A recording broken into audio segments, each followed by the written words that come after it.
Hey everybody, welcome to Love and Relo, the voice of the relocation industry. I'm so blessed and honored to be here today live in Toyota North America headquarters in Plano, Texas. This is kind of a bucket list thing. And not only am I in the coolest place, but I'm with one of the coolest people in global mobility right now. My friend Naumy Khawaja, Talent Mobility Analyst here at Toyota.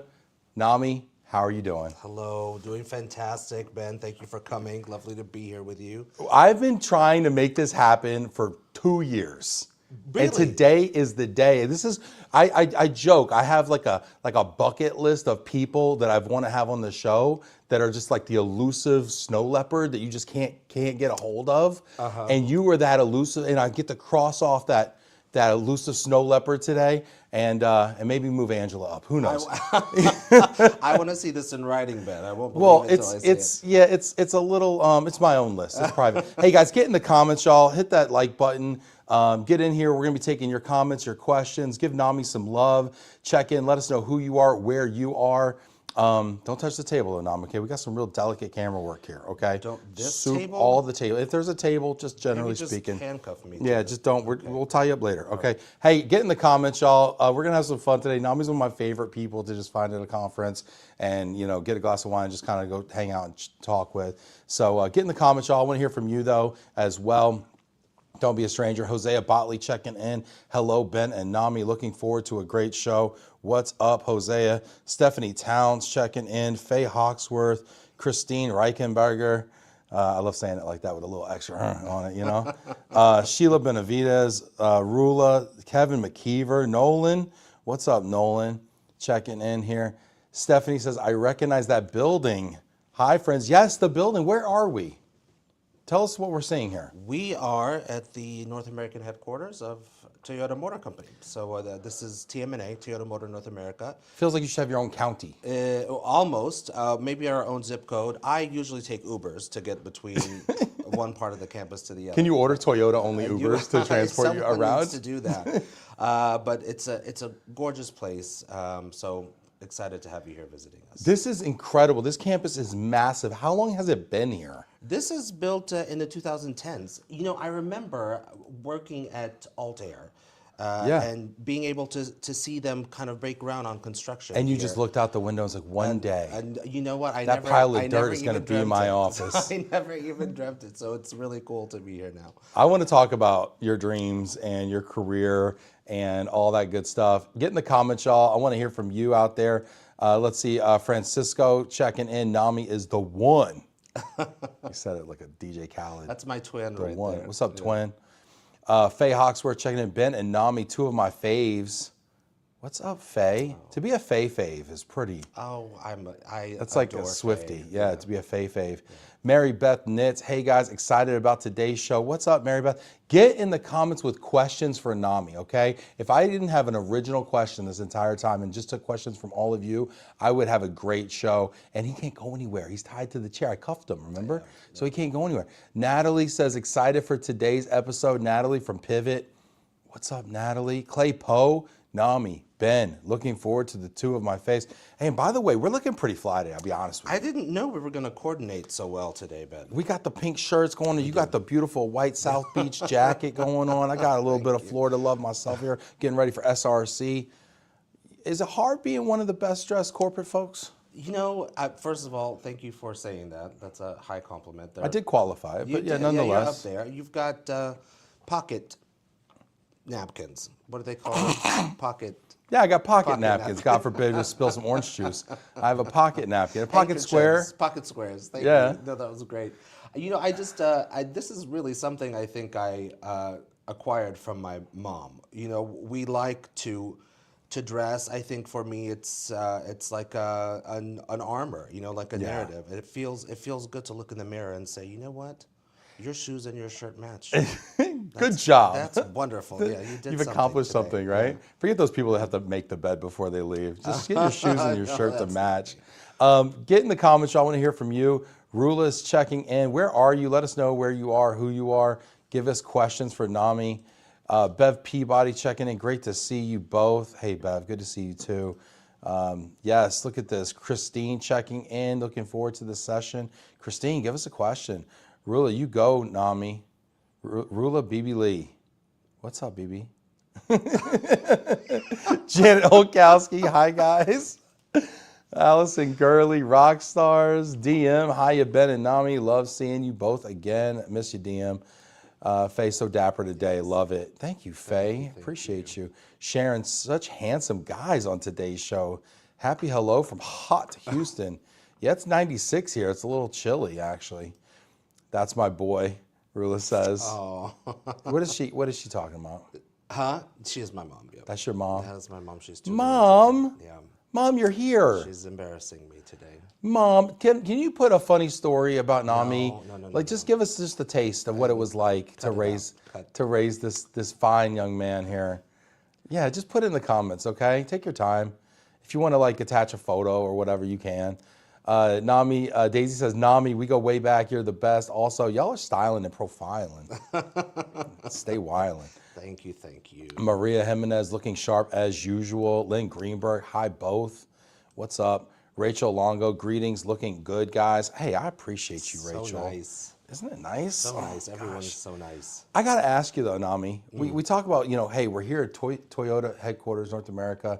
What a phenomenal facility this is. But you weren't always in this spot. I mean, it feels kind of like you've arrived when you're here. But, tell me a little bit about where you're from and where you were born and kind of give me your story a little bit. Yeah, absolutely. So I am part of the Palestinian diaspora.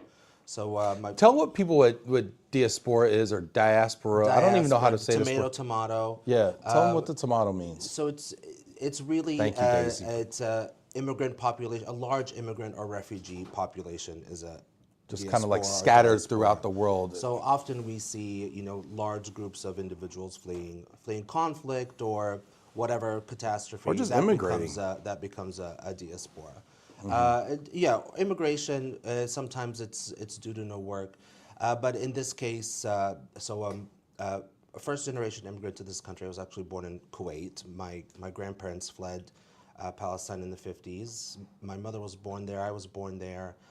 And we moved here when I was very young. I was 2. Can I ask you why they fled Palestine in the 50s? Yeah, absolutely. It was, fear of dying. Fear of dying will Fear of make dying, you move. yeah. These transferees have it easy these days, okay? War, yeah, not to dive into a history lesson for everybody, but at that time, there was the establishment of a Zionist movement that was trying to establish the state of Israel. Palestine had previously been a British colony that was expecting statehood. So there was a conflict of interest over what to do with this land that Palestinians had been living on for generations, centuries and centuries. So many Palestinians fled, fearing for their lives, hoping to return once the conflict died down. Did it ever die down? But that's not how it played out. I can tell you the story of my grandfather. Because you discovered something interesting about your grandfather recently. I did, and it was so illuminating. It was so tangible. It made it so tangible for me as someone who had been raised in the States. And the States is my home, and right, because you hear the stories, but like it's another thing to like see, like you said, tangible evidence to see how it affected somebody close to you and how it affected your destiny, how it affected the outcome of your life. So my grandpa's family on my mother's side, they were part of the citrus trade. So they had was this a big citrus growing area or this was Jaffa? Okay. This was a famous for its oranges, and they had orange groves. They lived in what was called a well house. It was the Ali Bibi house. So that's the home that they fled. My grandpa tells me this story. His family fled, and him and his brother chose to stay behind and try to fight to keep their home. But they were walking one day, and this bomb landed right between them. And it was a dud. It turned out to be a dud. Oh my God! Can you imagine just walking down the street? If it was not a dud, I wouldn't be here. Yeah. And your life flashes before right your eyes. Yeah. So that experience kind of led them to say, okay, we've got to. And it was a dud. So once they fled, the cards fell as they did, one would say, and the newly formed state of Israel enacted an absentee law. So they took ownership of the properties that the Palestinian residents had left behind. So this. So they just kind of stole or reallocated or whatever you want to say. Well, you know, you choose to use whichever word you like to describe what happened. But you know, this ultimately it meant, you know, they could not. They had nowhere to return to. They weren't allowed to enter. They no longer owned the property that had been in the family for years. So what did they do at that point? They started new lives. My grandpa There, or did they leave? in the area. So Okay. Egypt, Lebanon, Jordan. You know, my family was lucky enough to have the resources to send my grandpa to study. He actually studied here in the States. Oh, wow. At Okay. UT Austin. Oh, wow. And Hook 'em. and Chicago. Yeah, which was crazy. You Yeah. know, they thought he was Italian. He tells me they thought I was They Italian. thought he was Italian, Yeah. which back then was pretty Well, exotic back too. then was I'm great. right. Yeah, it was a great time to be Italian. And God, 50s, 60s. But He thought he was Italian. I but love he, it. you know, he got this opportunity to get an education, went back and really applied his, you know, what he learned from a business standpoint to his career that ended up being in Kuwait. So In Kuwait. Yeah, So that's where he made a so life. after the dud landed, and then he went to study after that. he went to study after that. After that, and he came here to Texas Yeah, and believe it. studied undergrad at UT, and then graduate I at believe Chicago. graduate was in Chicago. That's a really good school too, Yeah, yeah. University of Chicago. So then he goes there, and then he returns now, and he goes to Kuwait. Decides to go to Kuwait. The story of how he gets to Kuwait is fuzzy. I know he took a boat to get back, like he didn't fly. He took a ocean liner. It was back in the days. This when is like people back took in like ocean liners. yeah, to like get imagine places. the Titanic or something. Yeah, and ended up in go. having to land in Lebanon, which at the time was going through a civil war. Navigated getting through, you know, the Lebanese civil war, and eventually made it to Kuwait, where he met my grandmother. That's this. Okay, this is good. We got a couple questions. Get your questions in here for Naumy. I'm loving this story. I'm loving this origin story, the lore here. Stacy Miller-Chere checking in.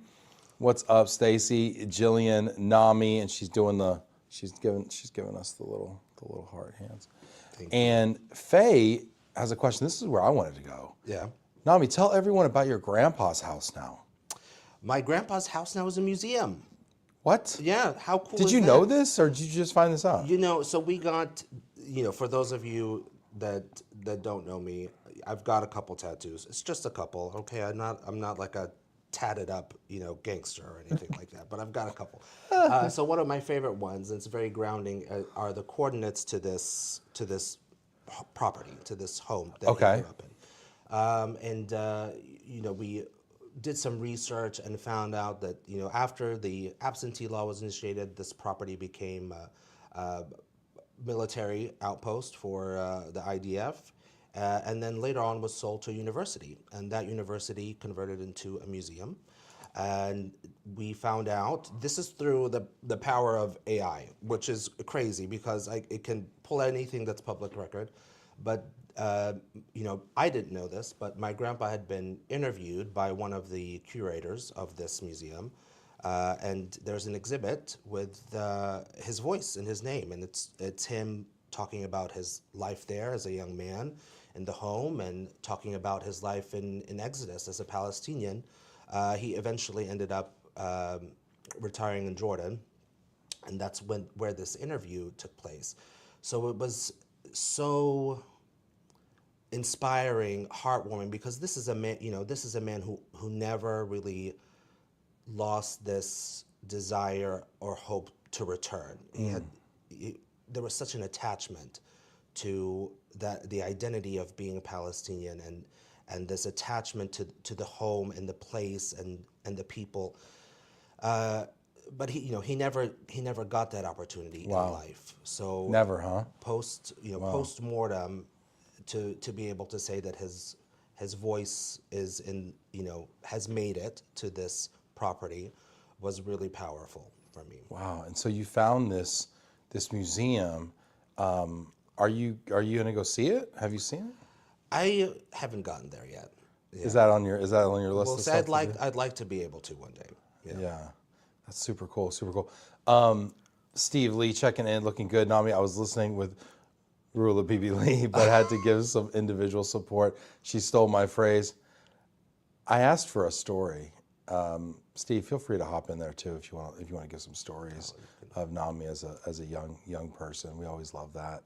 I mean, it is Love and Relo after all. It is, yeah, emphasis on love. The stories behind the icons in this industry. Yeah. What a compliment. So then tell me now, your grandfather settled in Kuwait and you were born in Kuwait. I was born in Kuwait. Yeah. Now, how do you identify though? Like, I'm always curious, like what people, because people ask me all the time, and mine isn't nearly as fun as yours, but people are like, where are you from? And I'm like, well, I was born in Texas, but I grew up in New York, and I lived a bunch of places. And like, how do you answer that question? Well, identity can be a conundrum, can't it?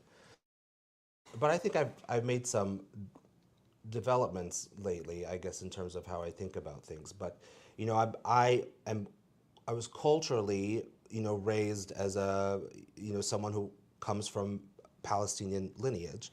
But this all happened in the context of Texas, you know, of the U.S. So, you know, I see myself as a Palestinian American. Yes, I was born in Kuwait. I was there till I was 2. You know, Kuwait, I think people, you know, often assume, well, if you're born in a place, you know, that means you're from there, or there's an attachment. But you know, that's not the case. Kuwait doesn't have like a birthright citizenship, for example. Right. Oh, interesting. Yeah. So you can't. Something that we kind of like take for granted here in the States, Right. but it's not that way everywhere. Right. Most, you know, a lot of countries do have this. And I've actually I don't remember. I've never been. You know, I was here with my mother. I was 2 years old, and she was here on vacation. She was here touring. My uncle was going to college in the U.S. as well. So I guess following the footsteps of my grandpa, so to speak. And then the first Gulf War happened. This was in, what, 91? Yeah, Kuwait was right in the middle of that. Yeah, and it was like before it happened, like I think she says it's a week before her flight back to just go back home. Oh my God. So, you know, the family that was there at the time, my grandparents, my aunts, my uncles, they fled and went to Jordan. That's how they ended up residing there. So my mother, you know, the more I think about the story as an adult, the more I realize how difficult it must have been. You know, crazy hard. There's no internet, there's no cell phone. You know, this is the early 90s. She lost contact for a while. Wow. And just kind of was forced to restart here.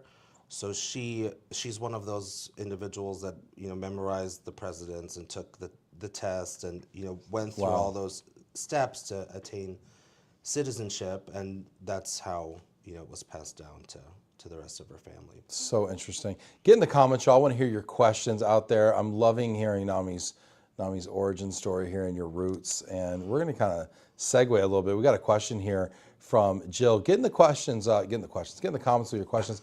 Jill Nance. Hi, Naumy. How does your journey impact your approach to talent mobility, and what is your favorite part about your role in talent mobility? So let's take both parts of this. Let's start with the first. How has your personal journey impacted your approach? Jill, that is such a good question.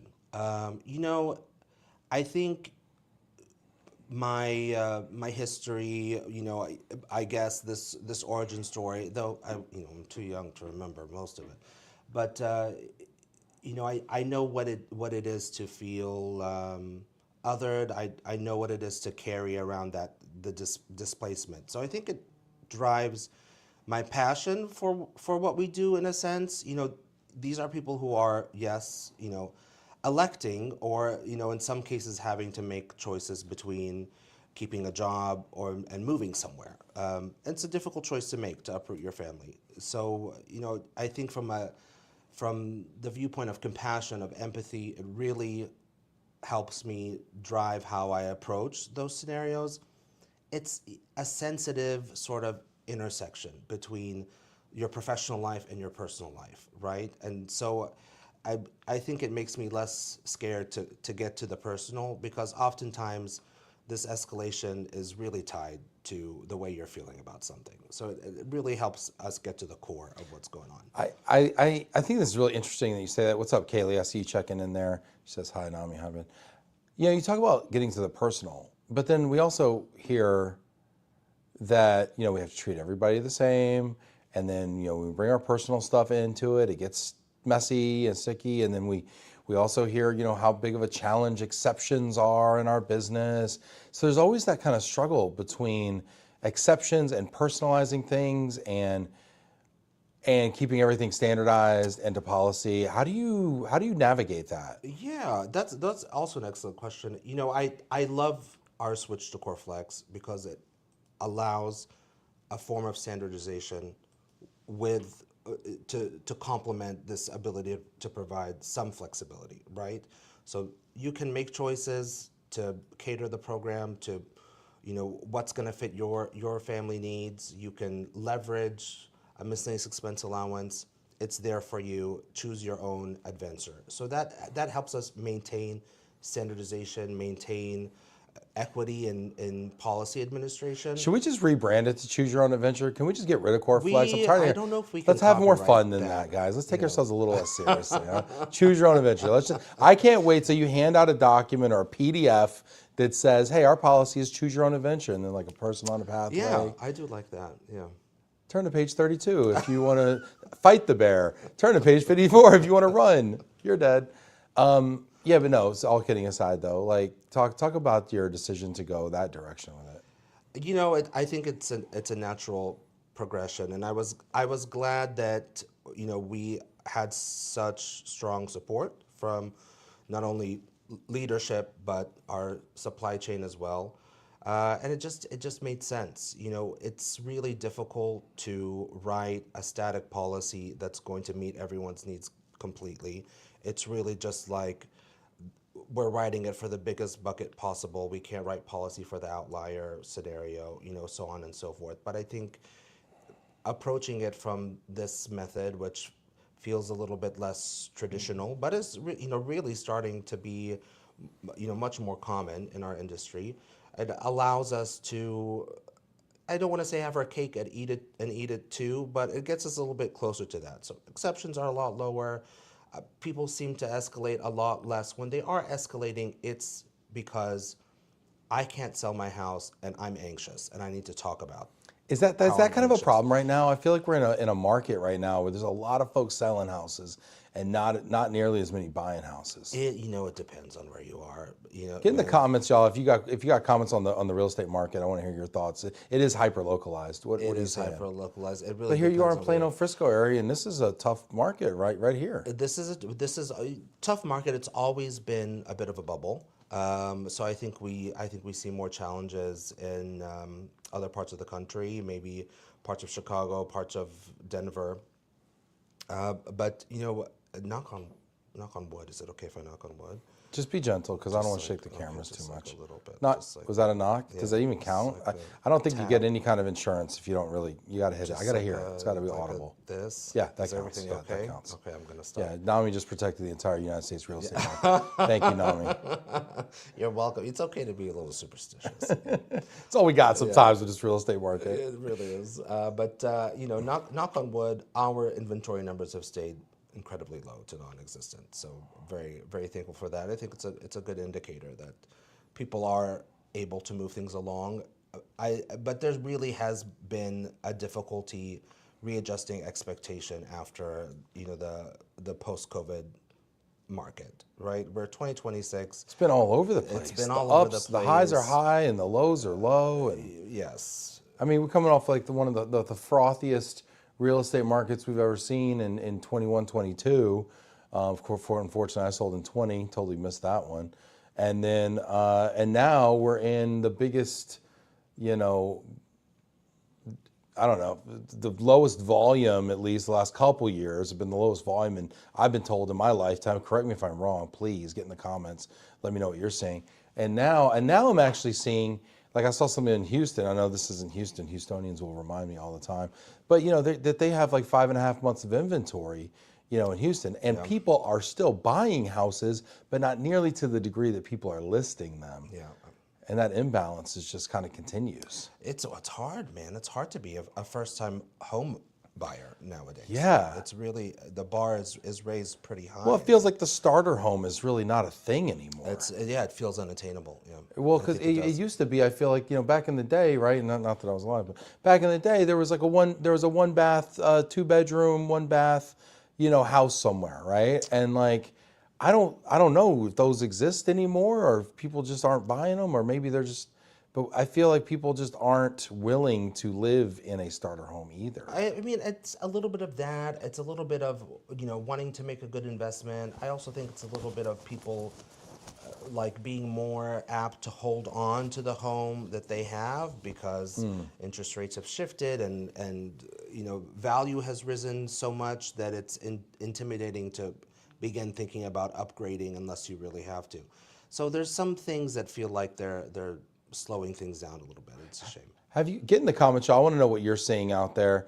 I see you. What's up, Natalie? Get in the comments, y'all. Give me your perspective.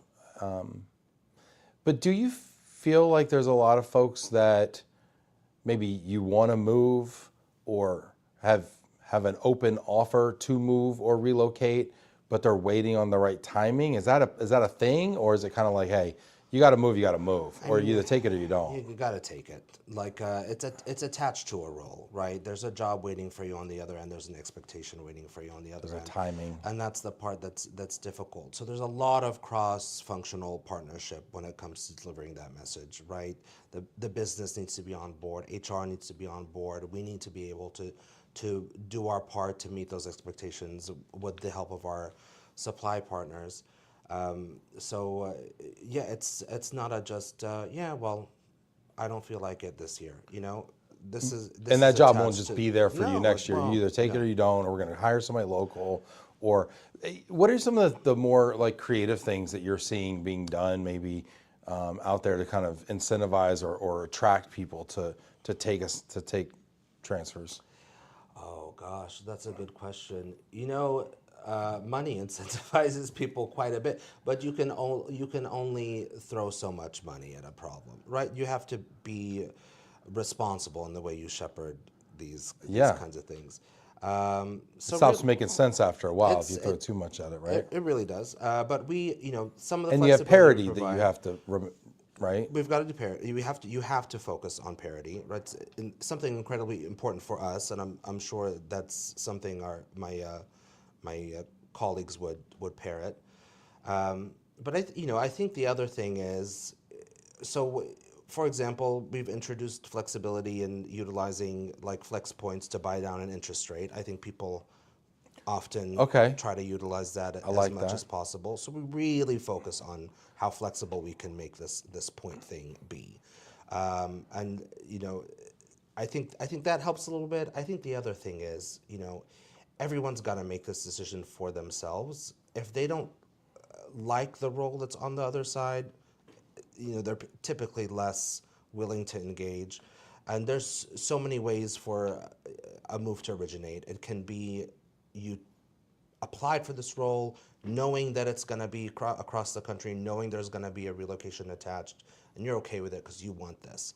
And that changes everything. But in the cases where that's not necessarily what's happening, it's it's a shoulder tap and it's, hey, your role was here, it's over there now, and it's kind of less of like a would you, and kind of like you need to. You need to do that. We're volunteering you to get out. Yeah, you got it. And I think that's the hard conversation to have with someone.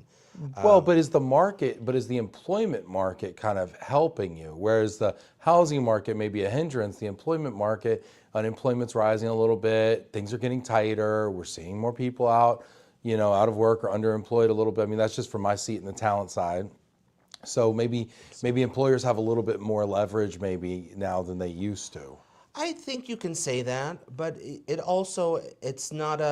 doesn't affect everyone equally, right? It depends on what you do. So a lot of people with really vast technical knowledge feel more empowered to call the shots on where they want to live and make those kinds of decisions.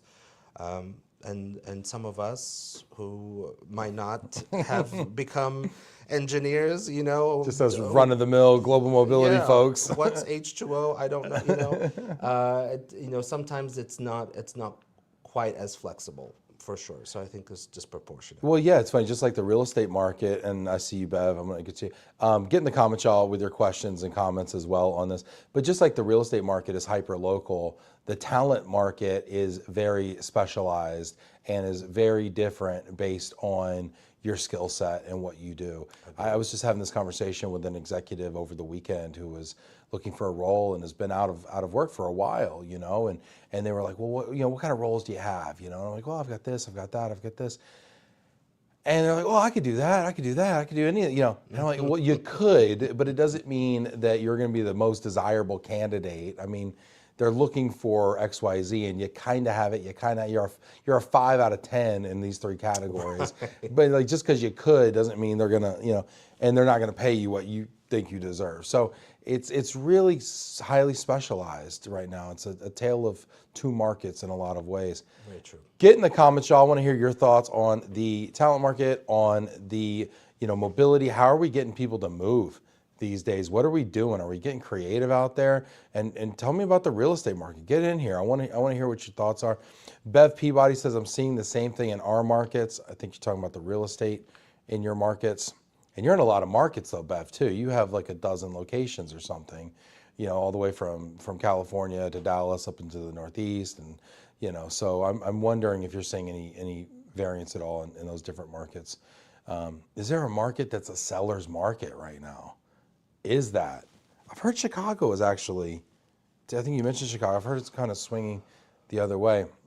I did single family residence, maybe. That's a good point. That's another point to make. It's probably a little bit harder to sell a condo or a townhome and those kinds of. Yeah, I'm seeing those are actually an issue. Yes, exactly. But you know what I'm seeing is hot right now? The sale of $1 million homes. Which I haven't been shopping in that aisle lately. Well, I try. My mouse doesn't even let me. We can always go to open houses on Zillow. Yeah, we could. Parade of homes. I go to the estate sales. That's how I. Just wait till they die. And just get their silver. Hey, what's up, Jasani? I see you. What up, Naumy? Hello. Jasani Courtney checking in. The famous Jasani Courtney, big friend of the show. What's up, Jasani? Tony Hill says no such thing as a starter home in 2026. What's that about, Tony? Where did all like the little house? I swear I was like born in a house that was like tiny, not a tiny home, but a small house. They've all been demolished for. Is that what happened? For PUDs, yeah. We just bulldozed them and built McMansions on them. Is that what happened? Tony, you're up in Detroit, man. What's the market like up there? You got any feel on that? Natalie checking in says, I think there's an intersection of business objectives and employee experience that's important to mention. I think she's talking about the core flex thing, or choose your own adventure, as we like to say here. I want to have a little fun, Naumy. Oh, sure. We always do one segment, but today we're going to do 2. Oh my gosh. Because you're just one of my faves, okay? Stop. And it's not every day that we get to sit in Toyota North American headquarters, okay? So we're going to have a little fun here, okay? Get in the comments, all right? We're going to do something. We're going to do top 5 Toyota models. Oh no. Okay. And I'm not talking about how good we look. Okay. All right. I'm talking about cars. All right. Let's get in here. Top 5 Toyota models. Get in the comments. Let us know what your favorite model of Toyota is. Naumy, top 5 Toyota models. Let's go number 5. Do you remember number 5? Oh my goodness. I'll make you do this in reverse. No wrong answer. You got the Lexus LFA here. Yeah. What's that about? Describe it for us, first of all. Well, it's exotic, expensive, 2-door, super fast Lexus. I think what I loved about it was the sound of the engine, because it's got a V10 that's very high revving. V10, interesting. Look, I'm not a car person. I'm not a car expert. I'm a car person. I love cars. I was going to say you're not a car. You do like cars. But I'm going to sound like I know everything about it, but just take it with a grain of salt. So V10, high revving, sounds really, like beastly. Really beast. Beast. So that's okay. Something really all right. Yeah. You got the beast, the 2-door Lexus beast, the luxury beast. Yeah. All right, number 4, early 2000s Land Cruiser. It's nostalgic for me. What does that make you think of? Being on the precipice of getting a driver license and wanting to leverage that driver license for freedom. Drive And just drive go wherever, somewhere. and you Yeah, can just pile your go. friends in there, Pile them in there. have fun Hit the times, trail. Yeah. get those beats cooking. Yeah. Well, they last forever. They're like tanks, and there's just something so quintessential Toyota, and it's like the intersection of Toyota and being a kid for me. Speaking of being a kid, Yeah. I there just was had one. I just got a niece. Oh my My God. brother and his wife, shout out to Caleb and Heather, little baby Anna Marie Cross has entered the world. Oh, that's awesome. Yeah, officially. I don't have a photo evidence yet. Somebody post a pic in the comments. Just kidding. Congratulations. Is Yeah. this your first time being an uncle? No, I had a niece. 2 months ago, 3 Okay. months ago. Wow. We've back had to 3 back. babies from our generation. 3 babies have been had What's in this the water summer. over there, Ben? What's going I on? don't know. I need to drink it though. I'll be honest with you. I need to drink it. No, my sister had her first baby this early this summer, and my wife's younger sister had their first baby, and now my brother had his first girl, and Anna Marie Oh, Cross. that's awesome. Yeah, Are you planning on being a fun uncle? a funkle. Yeah, a fun uncle. I don't know. That felt. I don't listen, man. I'm fun, and I'm an uncle. Yeah. Am I a fun uncle? That's for someone else to decide. Okay. Okay. Fair. I mean, I can't put the pieces together. I can't teach them how to self-label. cook grass. Yeah. I can't call. That's for Anna Marie to say one day Got it. Yeah. when we have her on the program. Valid. Get in the comments. We have a lot of comments here. We're gonna read these here in a second too. Number 3, Lexus GSF. What is a GSF? So it was Toyota's or Lexus's rear-wheel drive mid-size luxury sedan, and the F version was like an M5 competitor. Okay, So it was like a cool executive sleeper. but did it also like? But it kicked also ass? hauled it. Yeah, Yeah. hauled ass. Yeah. Yeah, hauled executives. Hauled and executive ass. Yeah. All right, let's go. Should I look into this? Is this a current model? No, they stopped making it. That's why I like it so much, because it's I don't think it was. Got some vintage whips on the list here. Yeah, vintage whips. I don't know why it's no longer in production. We have the ES now, which is much more like Buick-y. Don't tell it. Don't tell anybody I said that. Nothing wrong with Buicks. But it's very chill, laid back. It's chill. Yeah, it's not. It grew up a little bit and got less cool, like me. Yeah. Gotcha. All right, number 2, Lexus GX. I love the Lexus. That's new. This new GX. I just think it looks so cool. I mean, come on. I got to see this car. It's. I think it's in the lobby somewhere. All right, we'll can stop. go We'll take stop a by. look. Maybe I'll take it for a test spin around the lobby. It's brand on new. the Just came Terrazzo. out. Twin turbo V6, and I just am attracted to it. I don't know what else to say. Just am attracted. The heart wants what the heart wants. The heart wants with the heart wants. Number 1, a mid-90s Supra. That's such a Plano pull right there. That is the most Plano thing I've ever heard you say. That was really predictable, wasn't it? Yeah, I mean, come on, Fast and the Furious, wasn't it? Just What's his name? Park in Preston, cruising in the Supra. Yeah, 100%. Back when Plano had the most dangerous intersections in America. Yeah, and everyone was putting rims and little body kits on their car. Sometimes with you got to huge put some wings gold on the back. Daytonas on the Supra Hell yeah. and run that yellow. Yeah, I think you could get the T-top, like get the top taken off. Yeah, 100%. Mid-90s better. Supra. Yeah. That car was so hot that Toyota brought the Supra back, right? They did. Yeah, it was back for a limited Because time. it's out of production for like 20 years or something. Yeah, it was. But icon nameplate. Man, if you were a Toyota, what would you be, Naumy? Oh man, that's a tough question, Ben. We didn't rehearse this one. No, you Get in the did. comments, y'all. If you were a Tell me Toyota, when what you would ask you me be?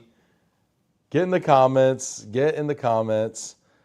People are. I'm gonna let you think about that. I'm gonna give you a break for a second here, and then we're gonna take these comments here. Nathan says, "What up, Ben and Naumy? Need to know where that shirt is from, Naumy." This Whole thing. Nordstrom rack. I'm pretty Nah, sure. Nordstrom rack slaps, dude. Yeah, it goes hard. It was on sale. Yeah. And we will take y'all's questions you. here too. That's very kind. Yes, Bev says, yes, real estate where we are located, 9 markets. Nice job, Bev. Let's see here. Faye, Lexus GX 550, but who's counting? Yes, Faye. Faye. That's the right number. I see you. Faye, do you have She has this good car? taste. Yeah, you do have good taste, Faye.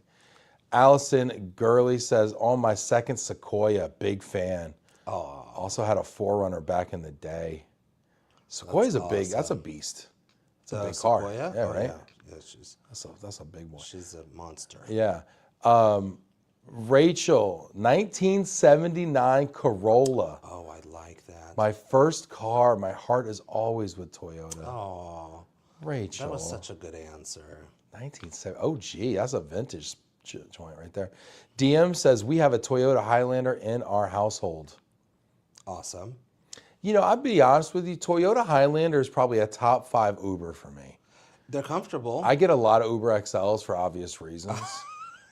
And when I get a Toyota Highlander, I'm like, sweet. I know this backseat reclines. I know it's going to be spacious. I know it's going to be well appointed. I know it's going to. It just feels right. It's a good, comfortable way to Solid. be transported. Yeah. I love being transported in a Toyota Yeah. Highlander. To a new place. Yeah.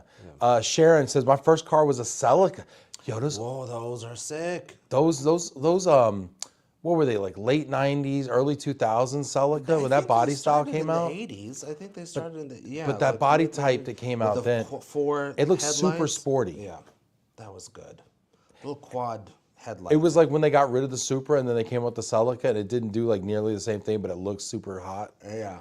And like, yeah. And then was of course front-wheel you drive. put some ground effects on it. You know, you're riding around playing Some out. neon lights underneath. Yeah, exactly. A big boombastic system. in the Mr. back. Bombastic. was Shaggy fantastic. I'm not gonna sing. I'm not gonna sing. Jasani Courtney says my top Toyotas are Camry and Land Cruiser. Very cool. Solid choices. Camry, man. How many Camrys y'all sold? Like 8 million per year? I think it's in the top 10 for the quarter. Forever, it was the number 1 car in America, the Camry. Yeah, everyone buys SUVs now. So RAV4 was the number 1 seller for a long time, but I think it's only overtook the F-150 for just a little bit. People love trucks in the U.S.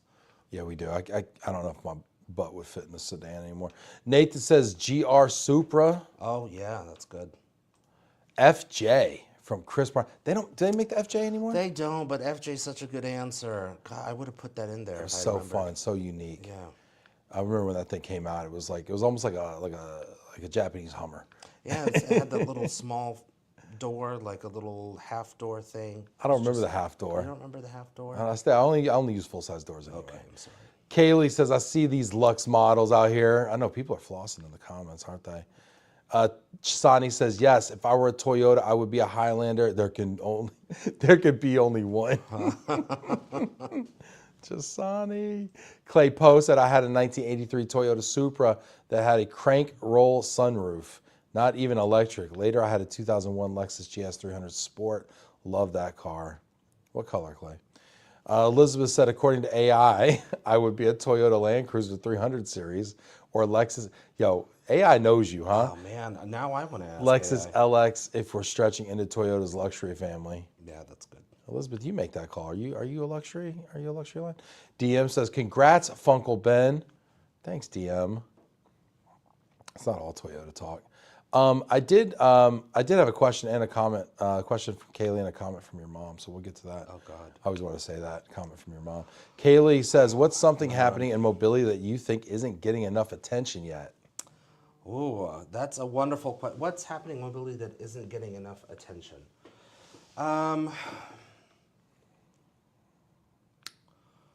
My God, I think something that I'm maybe seeing a little bit of a shift to that I wish we would focus a little bit more on is like helping people sort of reestablish their social networks at their new locations. I think that's something that's missing. I don't think we talk about it enough, but we're kind of have been having discussions about trying to brainstorm some kind of buddy system or something like that. I know there's some similar things that have happened here and there to sort of help people reestablish that. I think you're so right. I call it loss of social capital, but well, thank you. What for are you saying writing white papers over here? Fancy now? what? Loss of social capital. Yeah. Well, how else? How do you want to so say fancy, so highbrow. You need friends. We need friends. We need friends, but I was trying to get it to a different. I know. It's a fancy show. Yeah. No, you're totally right. It's everything is the people. Well, first it's the money, then it's the people, and in some orders it's different, right? And that's the number one deal breaker for people moving is they think they won't mesh with the people. I mean, half of this country won't move to half of this country. Oh, well, absolutely. You know what I mean? So like, let's take that off the rip. Yeah. And then you got the problem that that a lot of folks won't move kids of a certain age, or kids at all. Yeah. Because oh my God, they'll never make friends again. Yeah. You moved, I moved. I think you can move kids. Where did this come from? We can't move kids. They make it work. The grass seems to be greener on the other side, right? Like sometimes I think when people move with kids, those kids are doing sports and meeting other kids through school activities. So there's more exposure. There's a way to get exposure to your local community that way, but it's so hard to ask your kids to do that. It's so, and not all kids. Why are we asking kids if they want to move? Do you ask a kid if you want to? Choice? Yeah. Do you ask a kid if oh, hey, should I accept this job? Hey, should I counter this offer? Like, when did we start asking kids? Everyone. You don't has even their have own kids and way you're asking kids. of Who's asking parenting. kids out here? We want to be, kids are people too. I'm Half. sure Half a person. There's some conversations Kids are happening. people, but they have no voting rights. They How don't about that? have voting rights. But you know what? It's up to each parent how they want to breach the topic with their kiddos, right? If they put a lot of weight on their kiddos' opinion, then maybe That's like you asking Oswald, like, hey, Oz. He doesn't speak English. Hey, first Oz. of all. Neither do my kids. Okay. Hey, Oz. You wanna move to Plano here? It's nice over there. No, don't want to move. No, I think. But then they move, and then they get stretched in a way. Tony says, "LOL. Why are we asking the kids?" Yes, Tony. You got to tell the kids. Okay. Good Lord. Yeah. No. But these are some of the things I think that hold us back. But it all comes back to the social aspect. Is we're afraid that we're not going to find connection. And not finding connection, we've seen so many studies about how that results in failed assignments or transfers or whatever. And yeah, totally. But like at the same time, and yes, I applaud you as an employer trying to like think about this, but like we forgot as human beings how to talk to other human beings.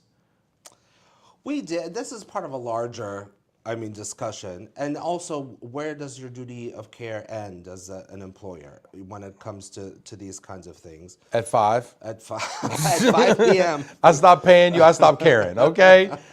You don't want me to care after 5, okay? So true. Sorry, y'all. I'm just my old man take. No, I liked it.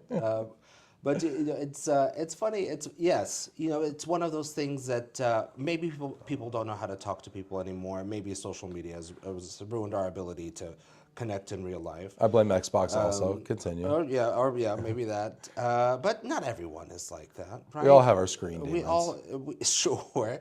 Some of us, it's the thing like the neighbor that used to watch your dog for you. Maybe it's not necessarily friendship, but those things, or the neighbor that would come and check if you had a leaky faucet when you were out on your business trip, or what have water you. the plants or whatever. Water the plants. Your friend. That's true. Who do you call the water the plants anymore? I called my aunt and uncle the water plants. They did it. It was great. But it's like we don't even it doesn't even occur to us. Yeah. I can't even go on a trip because my wife's like, who's gonna watch the kids? I'm like, how about my mom and stepdad? Okay. They raised me all my entire life, and now they're incapable of watching children for 3 days. Okay. Is that your assessment? Yeah, 100%. Okay. Well, that's my assessment of her assessment. Okay. You know what I mean? Right. But it's like all of a sudden, like we don't trust each other anymore. We don't. It's a very polarized environment. Yeah. What's up with that? Well, so I think once we start trusting each other more, we can start moving a little bit more. We could. Well, we need to find ways to unify ourselves. Not to bring the room down, but I was really sad yesterday when I found out about Dolly Parton. Dolly Parton is no longer with us. Yeah. Rest in peace. Rest in power, Queen. Rest in power, Queen. But I was, I thought a lot about Dolly Parton yesterday, which I Yeah. don't think about Dolly Parton every day. But I thought about Dolly Parton a lot yesterday. thought I put about on Dolly some a of her lot, too. songs. And I realized, one of the things that I thought that was so special about her, which maybe is a little bit applicable to this conversation, is she really had this way of unifying people who didn't have common ground. Well, because she was so down to earth. She's so down to earth. She's supportive of people from all walks of life. Yes. If you're a country western, if you're a city slicker, whatever your walk of life is, Right. you love Dolly Parton. You could relate to Dolly. You could Dolly, relate and to you Dolly felt like Parton. Dolly related to you. And Dolly related to you, and she supported you. So that, I think that was the hardest thing about thinking about the loss of someone like that is, there aren't very many things I can think of that feel like they unify us in a way that's universal anymore, or at least not that we talk about. So it's so important to find a way to reach for that. Well, and I think we have to make a conscious decision to lean into commonality instead of leaning into the opposite of commonality, right? The divisive or whatever, right? 100%. Sheila in here saying Dolly's a legend. I have a slightly different take on the Dolly thing. I wasn't sad when Dolly passed. I'm gonna tell you why. Hot take. Stacy says we need more people like Dolly. She was the best. Rachel, Dolly found the good in everybody. Yes, I wasn't sad at all when Dolly passed. That sounds heartless. Yeah, I'll tell you why. Okay. I just reflected on, I was moved. Uh-huh. I reflected on what a rich life she lived.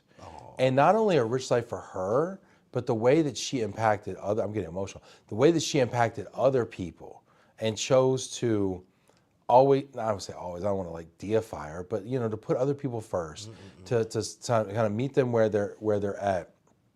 And like, it was inspiring to me. I'm like, how do we be more like Dolly Parton, And like less like sad that she's gone, but like happy that she ever was, That's such a good way of putting it. I really am glad you said that. It is. I think she gave us an example of how to lead with love, Yes. And that's so important, and for people who can't do that, the empathy of, what happened that makes, What happened? Our lights turned off. Well, that was because Dolly Parton is with us. Dolly, is that you? Yeah. I saw the flags being flown at half mast out there. Is that for Turn them Dolly? back on. Is that for Dolly? The flags here at I Toyota think are being flown at half mast. Or they probably might be. I mean, I'm not trying to make light of a situation, but I pulled up like, who died? No, I wouldn't be surprised. Was it Dolly? Yeah, Tim sure. Curry also, rest in peace, King. But yeah, Dolly, get in the comments, y'all. 100% we can all learn from Dolly. Lynn says, what a role model. Yeah, and seriously, a role model for women too, right? I mean, she was everything. Like, obviously, gorgeous, obviously super talented, but what an entrepreneur, what a philanthropist, what a way, she was just comfortable in her own skin and yet wielded such an influence, but in such an unpretentious way. Yes. I was watching this clip. She was talking about, she did the song 9 to 5, and she was like recording. I put it on my Instagram stories, and she was recording, and she was like doing this thing with her fingernails. And she's like, yeah, my acrylic nails like made this little like sound like clickety, clickety, clickety, click.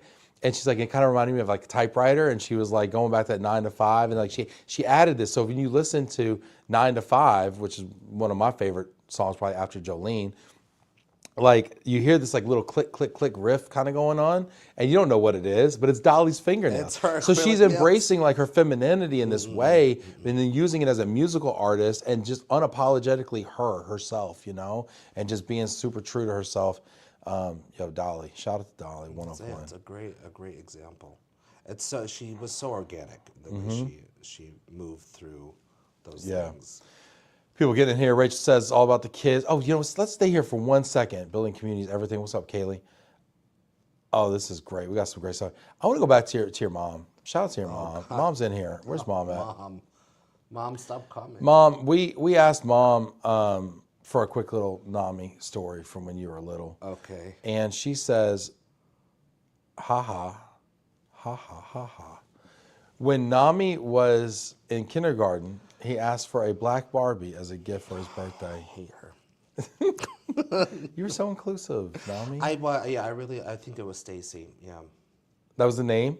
I think like Stacey so. Dash? Yeah, it was Stacy. Was it a Stacey Dash Barbie? I have no idea. She had like a crimped hair. Yeah. Yeah.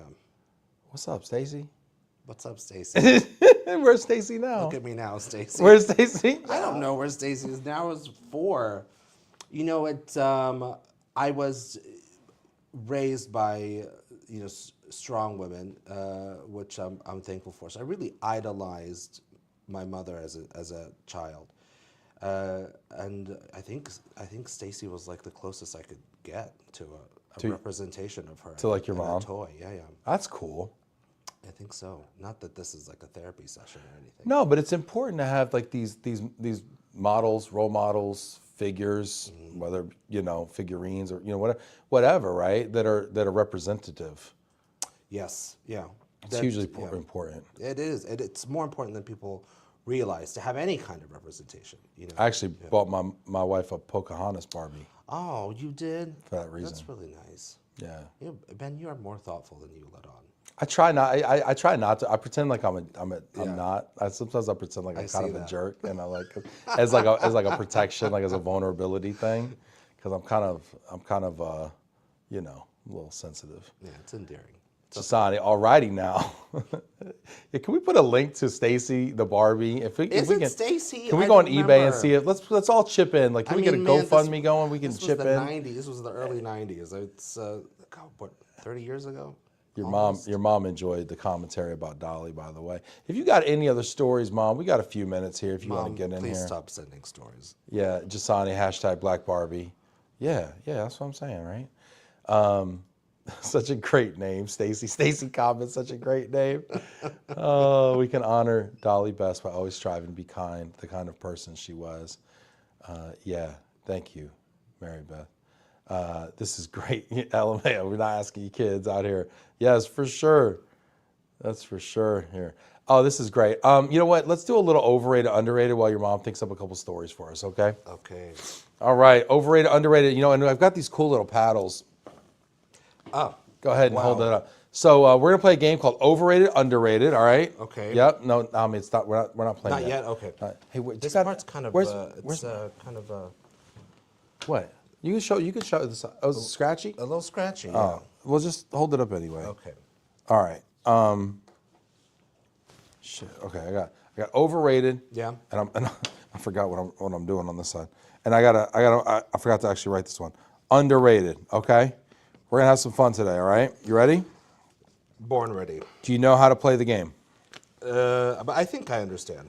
You're gonna say a thing, and I'm gonna make a decision. Right? You're gonna say a thing. Yes, I'm gonna give you a topic, and you're gonna tell me if it is either overrated or underrated. Okay. Okay? Yeah. And then I'm gonna tell you if you're right. All right, let's go. Oh, your mom said you were so happy to have the gift that you cried. That's so sweet. I only did that one time. I only gave my son one gift that he cried, and it was an Adidas tracksuit. And If you give me one of those, I'll cry. They're pretty expensive. Noted. Thanks. All right, here we go. First one up. Play with us at home, okay? Let us know how we're doing. First one up, Aperol Spritz. Oh, you're 100% right. Overrated. Yeah. Overrated. Gross, man. What's up with that? What is it? Is it the Aperol? It's bitter. It's bitter. Yeah. I don't get it. Bitter, yeah. Daisy really hates these. This was a topic of conversation last night, so I was wondering, hey, get in the comments. Aperol Spritz, overrated, underrated. I'll drink Aperol, but I don't need it. Sadi says, I feel like I should get royalties every time you pull out those paddles. He just texted me, just because you love the paddles, get back on the show. You want the paddle so bad. All right, yeah, overrated. 100%. Yeah, Aperol. Now I'll take an Aperol or a Campari, which is a little stronger version. Yeah. With a bourbon and like a Boulevardier, perhaps, Okay. or with gin and a Negroni, perhaps. Okay. But let's not pretend that it's like champagne worthy. No. That's where you lose me with this. When was an Aperol Spritz a mainstream beverage? It's recent. This is recent. This is last 5 years stuff. It tastes old. It tastes like 50s. Aperol is old, but Spritz is new. The Spritz is because everything's got to be bubbly. Okay. Stephanie, overrated. Yeah, you know why? Because it's just classier than vodka in the champagne. Mary Beth says overrated. Nathan's overrated. Aperol is orange flavored gasoline. I'll die on that hill, Allison Curley. So we've got no takers for Aperol. Sheila says over. French 75 is better. Yes, French. Oh, yeah. It's that's nice. Yeah, isn't a French 75? Doesn't it have a little citrus in it or something? There's lemon. Rula says so many stories, but wrong show. Rula, try me, okay? Rula, put I won't put it up if it's not. Keyboard down. If it's not good, I won't put it up. But just put it in the comments. All right, let's not sell ourselves short. All right, let's keep going. All right, that was an easy one. Okay, that was an easy one. Overrated, underrated. Jordan as a destination. Oh, super underrated. I've never been, so don't just take this with a grain of salt. I'm saying overrated. I've never been. It looks hot. Put it down. I saw your pictures on Instagram. They were everything was the same color. It was the summertime. I was in the desert. Yeah, I know. Desert not for me. I'll just go to Arizona. I don't know. This is a very uninformed take. Tell me why it's underrated. Your car is arriving soon. My Highlander. Yeah. No, it's gorgeous. Jordan has so much history. Amman is one of the oldest continuously populated cities in human history. Continuously populated? Yeah. We have to make that caveat? Were there big cities that people just left and then came back to and was... No, there would be old settlements that people don't live in anymore. Okay. All right. Does that sound okay? You know what? I'm going to defer to Faye here, and Faye says underrated, so I'm going to give it to you. Yeah, thank you. I'm going to give it to you. I know. She knows what she's talking about. I told you she had wonderful taste. Faye does have wonderful taste. All right. Overrated, underrated. Next one up. 2 points for Naumy so far. Overrated, underrated. Electric cars. Is there a neutral option? No. No? Is this a I've three-sided gotta make paddle? I've got to make no. choices. Yeah. Okay, look. Just for now. Overrated. Now, I'm gonna Correct say answer. overrated. Move it over towards your face a little bit more. For yeah. just temporarily overrated, okay? But they temporarily? won't be What are overrated you waiting for? Yeah, well, I think infrastructure to catch up. Roads? No, like charging stations and the ability Give to me a access wireless charger. Let me pull this thing into my Without- driveway. Let me pull this thing into a parking spot, like my phone, and just charge while it sits there. Then you have me. That would be cool. Or it's the road trip. I like to road trip. I'm a road trip person. I don't know how many people are road trip people here, but just have to go a certain way and stop and sit somewhere for 40 minutes. It's not appealing as maybe if you had a little city run around thing and then people get in fights over here too when they're trying to charge their cars and everything. Yeah, you piss someone off, they come and unplug it and walk away. I mean, it's rough out there.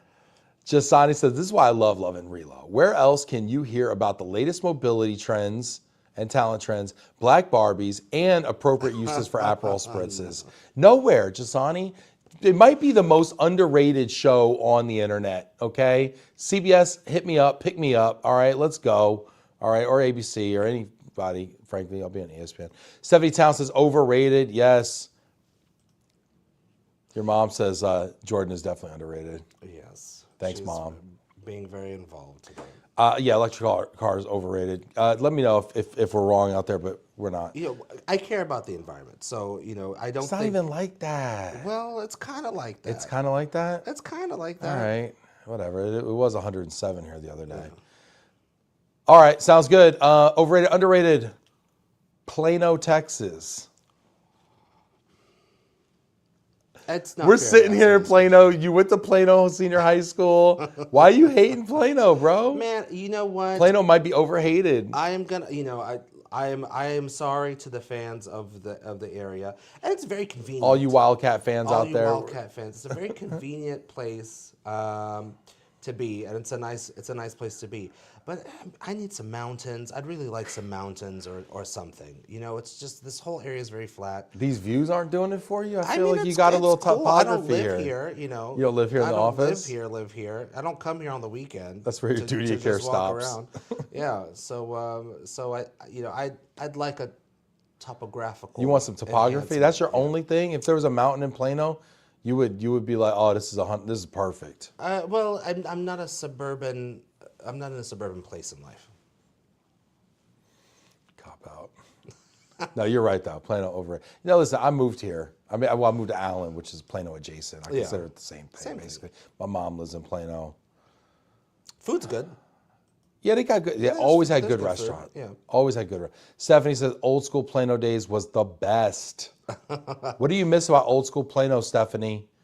The Taco Bueno on Spring Creek. Yo, a and muchacho taco with a frozen lemonade. people say, I hope still- Taco Bueno is one of the questions because Still Taco hits. Bueno's underrated. Still hits. Well, that's where we're going for dinner. Okay, great. All right. Next one up here. Last one up. Overrated, underrated. Get in the comments, y'all. Capers. Oh man. This is the only one you got wrong. The whole show. Really? Capers are underrated. They're tiny pickles. They're tiny little round pickle They're balls. so aggressive. Red onion's aggressive. I don't think so. Garlic's aggressive. No. Garlic is beautiful. Why are you hating on the caper? It's not a hate. I'm Caper hater. No. Whoa, that was a label. We don't do that here. My acceptance and tolerance of capers is growing. It's grown a lot, but I didn't like them when I was young, and Who hurt you with these capers? they're just so. I just think they're so sour. They're so.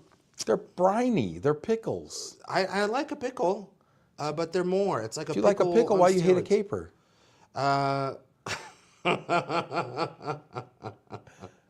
I love their little texture too. You know, my only beef with capers is they got a mind of their own. They do. They can They be travel. in the air. They're hard to pick up with a fork. You eat capers with a fork? Everyone they're in knows. a salad. They're usually Everyone in a knows salad. capers are chopsticks. Do you know how to use chopsticks? Yes. Okay, thank My God. chopstick game is nice, Yeah. bro. Oh, I've I went seen to Chinatown in Queens Yeah. and ate with an entirely Chinese family. Yeah. And I got mad props for my chopsticks. Really? They're I like, even do you got like live $200 in a red envelope. Wow. Oh, for Chinese New Year's? Is that a true story? Yo, 100%. Wow. They really liked you. Yeah, why lie? Good job. They did. They like me a lot. Yeah, that's another chapter. Yeah, so you were 4 for 5 today. That was pretty sweet. thank You know, honestly, that was not bad. 80%. That'll Got my finger on the pulse. Yeah, for sure. Doing Plano Senior High, proud over here. Let's see here. Get into the comments here. Allison Gurley says, "I'll take no caper slander. I'll take everyone's extra capers." Allison, are you one of those people when you go to a restaurant and people say, you know, I'll have a bagel, no capers. Oh, I'll have no capers. And you're like, oh, I'll take their capers, put it on my plate. Isn't there another You're a word? caper taker? I'm not a caper taker. I think Allison Gurley is. Allison, at dinner, do you trade your Aperol for capers? Isn't a caper like a mystery? Like Scooby-Doo? Oh, like a theft. Yeah. It's a caper. Yeah, like a criminal. Like the great caper. Yeah, how are we gonna love something diamond that's caper. associated with criminal activity? Let's ask ourselves that question. What are we really doing? What are Caper. we We should have known capers all along. When they tell you who they are, believe them. Yeah, that's such good advice, Ben. I've worked on that a lot. It's absolutely correct. DM says overrated, more caper hate. Daisy says Miss Plano checking in. LOL. Did you know Daisy was Miss Plano? I did not, but I can see it. I could totally see it. Yeah. She rode through downtown Plano, 15th Street, in a convertible, and she sat on the back end of it, and she waved Did like this she with a little really? tiara and a sash. That's awesome. She did, Miss I Plano. think we should recreate that. Daisy told me wants to stop calling her Miss Plano, and I told her I would. It was And last you went week. back And on no. She got in the comments self-identifying as Miss Caper. Well, she can Miss Caper. identify however she wants. Doesn't give you the right to say it, Ben. Oh, she can say it, but I can't say it. Exactly. Drat. Yeah. Stephanie says, having less traffic, LOL. I remember when Stonebriar was built, there were actual toll booths to stop at on the tollways, actual farmland to drive by with the neighborhoods growing up. There's still a farm. They got like that alpaca llama thing going on. You know what I think is really a shame? Willow Bend Mall closed. Did it really? Yeah. I knew it was gonna close. Is it that little outdoor space had those restaurants and stuff? All that's gone. Yeah. You know what else is gone? I really like, this sounds really weird. Okay. But there was a fountain. When you walked in through the food court, there was a fountain in the middle of the food court with this like bronze statue of this like girl who's like this little girl who's just like joyfully like this, and like there's water and something. I really wanted to get that statue for like, I don't know, my backyard. She's just like, it was just so iconic. I'm like, what are they gonna do with the artwork? Because they had nice artwork in there. Yeah, they did. The Nordstroms had nice artwork. Like there was all this artwork, and I almost went through and I was like, you think if I just like. It was the fancy people. You know, I know exactly what you're Super talking about fancy. because my first job was in Willow Bend Mall. Where was it? Scooping ice cream at Haagen-Dazs. I was 15. Haagen-Dazs was Yeah. the last store left in the food court. Was it? I think it I was. thought they converted to some other ice cream thing. Like, Oh, like a Cold Stone? maybe like something like that. Let's get in the comments, y'all, if you know anything. Duncanville versus Allen at Eagle Stadium on Friday will be lit. Is that this Friday? Nathan, holler at me, man. That's like I could walk there from my house if you're trying to go. I've never been to an Allen game. Do it. Stephanie Town says capers are underrated. They can add so much flavor to most dishes. What do you have capers in besides bagels? Capers are not in my repertoire. Salad, salmon. I see them on salmon often. Like a lemon, caper, butter sauce. Yes, like in a chicken piccata or a française or something like that. Daisy, Allison, orange flavored gasoline, hilarious. Allison's in here, certified caper taker. Yes, get the sticker. Yeah, Jasani agrees. Jasani's not tolerate any anti-caper agenda out here. Allison's a card-carrying anti-Aperol caper taker. Allison, yo, put that on your LinkedIn header. Allison, I dare you. Is it Rula? Is that how I pronounce your mother's name? Yeah, my mother has come up a lot on this.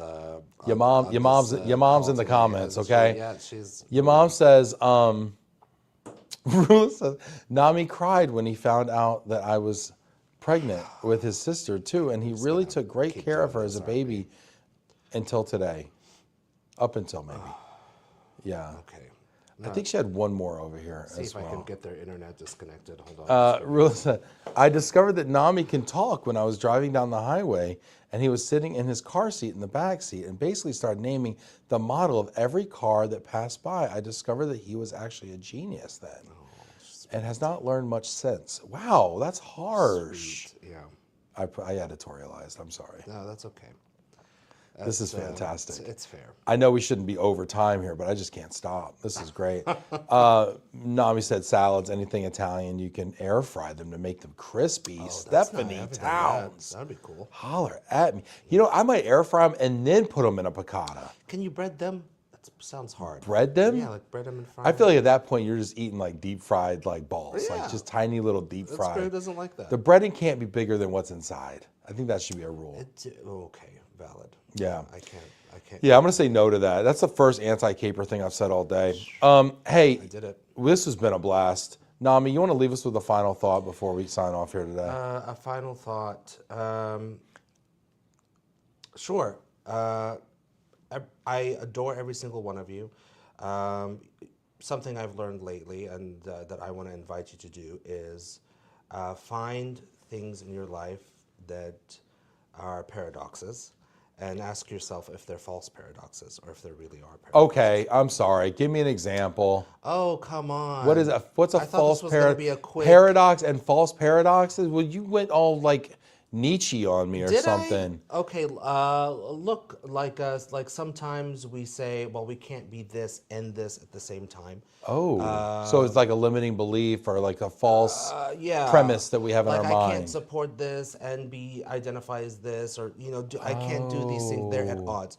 But are they? Let's ask ourselves that question. So that's a question I've been asking myself a lot lately love about that. some of the ways I think about things, and it's been really eye-opening. And maybe freeing a little bit. It's freeing because some of those paradoxes aren't really paradoxes. We just tell ourselves. So things. oftentimes two things can exist They can, and be yeah. true at the same time. Exactly.